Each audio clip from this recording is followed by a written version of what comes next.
Curse of the Kichai Shaman. Chapter 2. A New Passion. David titled his YouTube video, Bathroom Renovation Yields Hidden Treasure. The video really took off. It got 25,000 views and netted him 363 more subscribers in just 2 days. David was thrilled with the attention it was getting. In the comments, people were speculating what the idol could be. There were those who thought it was merely an item made for the tourist trade. However, others thought that it was an ancient artifact. One of the more popular comments said it looked like a funerary offering and that he should contact a museum and see if he could get more information. So, David went online and looked up information on the local natural history museum. The local museum was called the Texas Memorial Museum and was hosted by the University of Texas, he found out. With a little research on the museum's website, he found a list of the staff that had email addresses for them. He found a listing for the head of the anthropology department named Dr. Christine Taylor, and the listing had her email address. David wrote it down on an old envelope that was on his desk. He then put the figurine on his desk and took several pictures of it at different angles with his phone. Then with his phone, he went on his Gmail account and wrote the following email. I found something that might be of interest to you. I am a general contractor and was doing a job in a bathroom in a house built in 1930. In the wall, I found this figurine of a Native American woman placing a pot on the ground. I have a YouTube channel that I post videos of my renovations on, and I featured this figurine in a video that became popular. In the comments, people were divided as to whether the figurine was something made for the tourist trade or an actual Native American artifact. I am wondering if you could give me your expert opinion on what it might be. Attached are several photos. The idol is about 8 inches tall. Any help on this would be greatly appreciated. David made sure to proofread his email and make sure it was just right. Then he hit send. David's desk was in his office, and he shared his office with his wife Helene Crofton, who had her own desk in there also. She had kept her last name when they were married. Helene Crofton was successful in her own right. She worked for a company that builds and repairs power plants that provide electricity to cities and neighborhoods throughout the United States. David and Helene shared a big 3-story house just 1 block from the Colorado River in the middle of Austin, Texas. The house had a guest house that housed some long-term renters. David, while sitting at his desk, turned and told Helene that he had sent an email to the Texas Memorial Museum addressed to Dr. Christine Taylor, who was head of the anthropology department. David told Helene, I can't stop thinking about this figurine, finding it was one of the coolest things I've ever experienced. I hope she will get back to me with some information about it. Helene said to David, It certainly looks old as it has quite the patina on it. I bet it is a real artifact and not something made for the tourist industry. It just gives off an ancient vibe. The next day, David got an email back from Dr. Christine Taylor. In it, she writes, The item you found is very interesting. It looks like funerary offerings used by the Pawnee or Kichai people. I have never seen them made for the tourist industry, but to be sure, I would have to look at it in person. If you would like to set up an appointment to get it checked out, contact me at this number. And she gives David her phone number. David did not wait. The suspense was too much to bear. He picked up the phone and called Dr. Taylor. The phone rang and a woman answered. Hello, this is David Madur, and I sent you an email with pictures of a Native American figurine yesterday that I am wondering if I could get some more information on. Dr. Taylor said, Yes. This is Dr. Taylor. The photos you sent are very interesting. To confirm that it is a relic, I would need to see it in person. Could you bring it up to the museum? David said, I am available anytime and would love to find out if it is real. Dr. Taylor said, How about tomorrow at 3 p.m.? David said, That will be fine. Dr. Taylor said, Come to 2400 Trinity Street. Go in the front doors and tell the person at the front desk that you have an appointment with me, and they will contact me, and I will meet you out there. David said, Sure thing, thanks. And he hung up the phone. David was stoked. He was excited to have the opportunity to find out more about the figurine. He got out his GoPro camera and started making a video.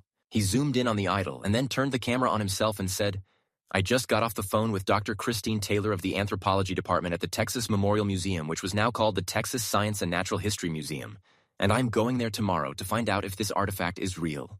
This is by far one of the coolest things I have ever done. David went to bed that night with his mind racing, and it took him a long time to go to sleep. The next thing he knew, he was digging in a square pit. He had uncovered a pot that looked like the pot on the figurine. Then he saw something that looked like bone. Carefully, he brushed the dirt away and uncovered a skeletonized hand. He was uncovering it, moving up the arm bones, and when he got to the elbow, the hand quickly animated and reached up and grabbed his arm. He pulled away with all his might, and he pulled a skeleton out of the ground in a shower of dirt. It all happened fast, and he jolted awake. He had been dreaming. He was so startled by this dream that he did not fall back asleep for the rest of the night. He could not get his mind off the idol. He lay in bed next to Helene thinking about the figurine until he could see the light of the sun dawning through his curtained windows. He thought to himself that he would be tired that day due to lack of sleep. The day crawled by for David, but he was not sleepy. He was excited. He had wrapped the figurine in a clean white dish towel and put it in a box to keep it safe. He was not going to let anything happen to it. It was precious to him now. About 2:30 in the afternoon, he got in his truck and headed to 2400 Trinity Street. He parked in the parking lot and carefully retrieved the box with the figurine inside and headed to the front doors of the museum. The museum was a big gray-white limestone building with doors inset in a huge alcove that was up a flight of steps flanked by 2 retaining walls. Inside the building, it opened to a large room with huge displays of massive fossilized dinosaur skeletons. At the front of this room was an information desk staffed by a young lady. David approached the desk and told the young lady that he was here to see Dr. Taylor of the anthropology department. The young lady picked up the phone and asked, "What is your name, sir?" David told her, "My name is David Madur, and she told me to meet her here at 3 this afternoon." The young lady pressed a few numbers in on the phone, and David heard her say, "Dr. Taylor, there is a David Madur here to see you." There was a brief pause. Then she said, "She will be here shortly." David was experiencing feelings he never had before. He had a sense of euphoria about him, and his mind was racing. He was about to meet with a real anthropologist. He found the whole situation interesting in an intense way. Eventually, a woman in a white lab coat came to the front desk. She had brown, straight hair and looked to be in her 30s in age, so she was considerably younger than David, who was 57 at the time. The woman had a badge on a lanyard around her neck, and David saw her name on it. It was Dr. Christine Taylor. She came up to David and asked, "Are you David Madur?" David said, "Yes, ma'am." Dr. Taylor said, "Please call me Christine. I understand you found something interesting." David said, "Yes, Christine, I found a Native American figurine, but I don't know if it is a real relic or just something you can buy. I found it in the wall of a house built in 1930. Dr. Taylor said, "Let's go to my lab and have a look at it. Follow me." She began walking through the large room full of dinosaur fossils and headed to a little side door. She used her badge as a key card and swiped it on a small box by the door, and there was an audible click. She opened the door and led David down a hall with doors on either side every so often. David was thrilled to get to go this deep in a museum. He had never been in a lab before, and the thought of it was exhilarating. They came to a door, and Dr. Taylor led David in. In the lab, there were shelves that moved when you cranked the handle so that there was more room to store things. In the front of the room were 2 white tables that were well lit. On one of the tables, there was a microscope next to a computer monitor with a keyboard on it. The computer tower was under the table. Dr. Taylor went over to the first table and asked David to show her the item he brought. David put the box on the table, then removed the figurine and carefully unwrapped the towel from around it and set it on the table. Dr. Taylor asked, "Do you mind if I pick it up and take a closer look?" David said, "Of course you can. I brought it specifically to show you." Dr. Taylor pulled a loop out of her pocket, picked up the figurine, and began examining it closely. "Because of the distinct patina, I have to say that I believe this is indeed very old. This piece is unique, but it looks like funerary offerings of the Pawnee or Kichai peoples," Dr. Taylor said. Dr. Taylor carefully put the piece down and went over to the shelves and began cranking the handle to move the shelf over. Then she disappeared down the aisle and quickly returned with something in her hand. She then set the item down on the table next to the figurine that David had brought. It was also a figurine of a stylized woman placing a pot on the ground. It was different from David's, but had the same theme. The color of the item Dr. Taylor brought out was the same color as David's figurine. Dr. Taylor checked the tag on the item that she brought out and then went over to the computer and typed in the number she found on the tag. Dr. Taylor then said, "According to our records, this similar piece was excavated from a burial in Caddo County, Oklahoma, and is thought to be a Kichai people's funerary offering. You can see that the colors of the fired clay match perfectly to your piece. What you have here is a genuine Kichai funerary offering, possibly a few hundred years old. If you don't mind me asking, what are your intentions for this piece?" David thought about what she had just asked. He was silent for a minute or two as he processed all the information he had just gleaned from the doctor. Then David said, "Right from the moment I found this piece, I felt a real connection to it.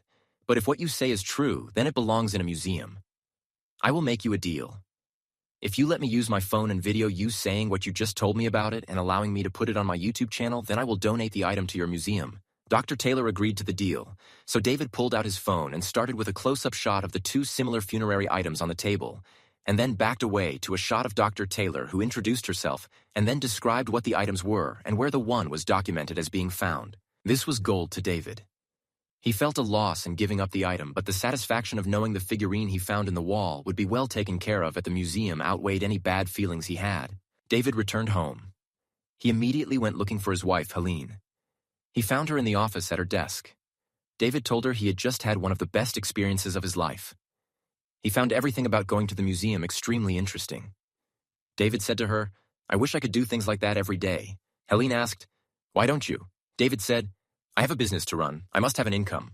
Helene said, "If this is really your passion, we could make some cutbacks and put you through college so that you could chase your dream. You are not getting any younger, plus you already have over 2 years of college credit from the 80s. Would those old college credits still count?" David asked. Helene responded, "Once you take a college class, you get to keep your credits. They don't just go away. Probably not all of them will transfer to your degree plan, but the basic classes should. Why don't you investigate it?" David was thrilled at the idea of going back to school to become an archaeologist, and with Helene supporting him in this endeavor, he thought that it was indeed possible. He went online to the University of Texas's website and found out that he had time to register for the fall semester of 2019. He wanted to call right away, but it was now after 5 p.m., so he would have to wait until tomorrow. David went to bed with his mind going a million miles an hour. He had enjoyed his time as a general contractor, but it was always just a job. It was a means to make money. Being an archaeologist was a dream he always had but never thought he would realize. He was so lucky to have Helene in his life. She was willing to support him for a few years so that he could go back to college and get a degree. It took David quite a while to calm down enough to drift off to sleep. That night, he dreamed he was carefully digging in a square pit and uncovered a ceramic pot just like on the figurine. As he got the pot out of the ground, it suddenly broke open, revealing some black debris inside. He could not tell what it was. He woke up suddenly and realized he was dreaming. He went back to sleep.